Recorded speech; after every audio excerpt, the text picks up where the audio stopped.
This is the road trip snack of champions. Peanut butter and some biscuits, some digestive biscuits, just like little cookies. Put those two together and you're good for hours. All right, let's get out of here.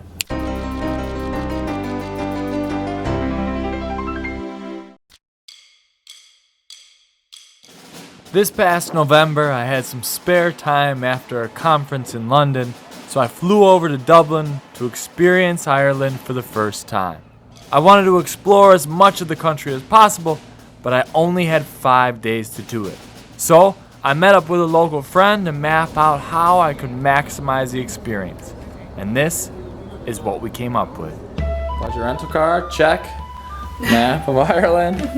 Check. I rented a car in Dublin and asked the employees how to get to Belfast. Obviously, the wheel and shifter were opposite from what I'm used to, so it took a little time as I maneuvered through the city. Once out of Dublin, the highway was easy and I found myself in Belfast in less than 2 hours. I made it. Yeah, definitely. Welcome to Belfast. I think we're here. I cruised around exploring the city a little bit and then got some good night shots of City Hall. Being a rainy weeknight, the city seemed to shut down pretty early, so after a tea break, I found a hotel downtown. Made it. The next morning, I had French toast in an Irish cafe, hit morning traffic, and then got out of Belfast as quick as possible. Glad to be out of city traffic. The M2, taking us north. As a big Game of Thrones fan, my first stop of the day was pretty exciting. We made it to the dark Hedges, otherwise known on the show as the Kingsroad. From there, it was up through the Irish countryside to check out the Carrick-a-Rede rope bridge. How you doing? I'm fine, how are you? Good, thanks. Good. Parking's free. All right. This was my first view of the Irish coastline and it was beautiful. The bridge, on the other hand, was pretty sketchy.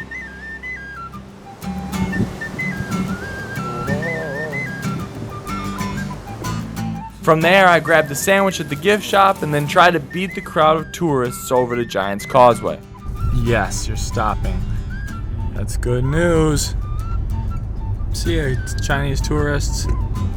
Once at Giant's Causeway, I was given an audio guide and walked down the path to the main attraction. This crazy coastline of symmetric rock formations is something you've gotta see to believe.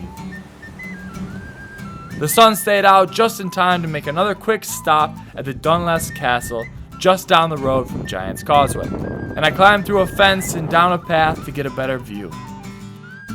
I was supposed to start heading inland after that, but I got sidetracked when I spotted a large white sand beach off the road. Surfers dotted the water and I thought this place would be absolutely incredible in the summertime. Then I saw what was probably the most amazing rainbow of my life. As the sun set, I made the long trip down to Sligo. Beautiful little town. Very quiet this evening. It's really nice. Lots of lights decorated everywhere. Nice little restaurants. The river running through the main part of town. Really nice. After a good dinner, I called it a night at a hotel just outside the city. Made it!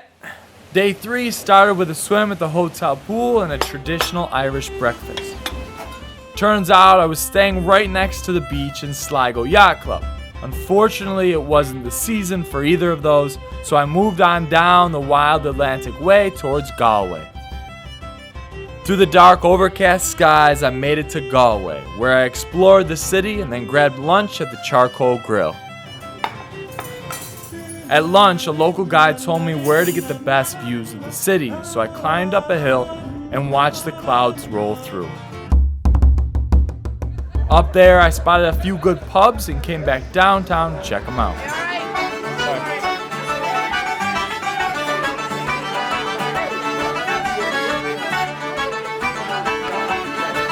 Then I had a late night snack and found a hostel. The next morning, I took in all the seaside sights and then got back on the road.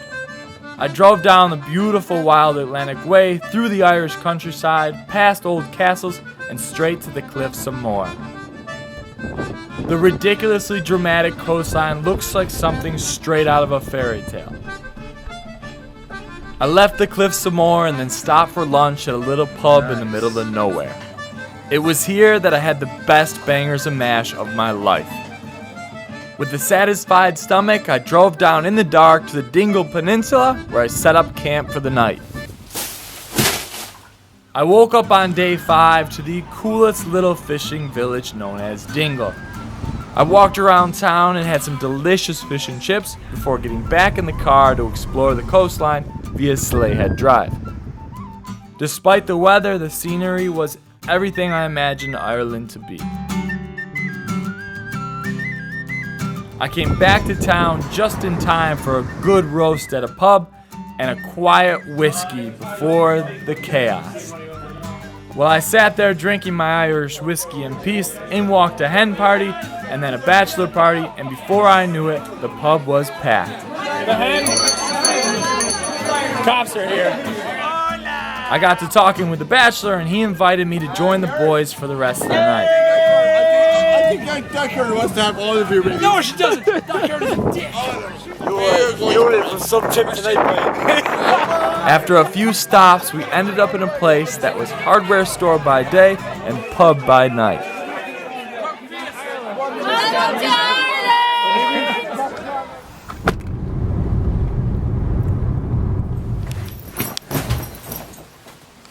And just like that, I'm back in Dublin. I'm exhausted, but I'm very happy. Got to see so much of the country. It's really an amazing place. And I'm very happy that I returned my rental car in one piece, and it turned out to be perfect. Ireland, well done. A lot of signs. Everything is very well marked, but when you don't know what you want, it doesn't really matter. So you're on the right side of the road.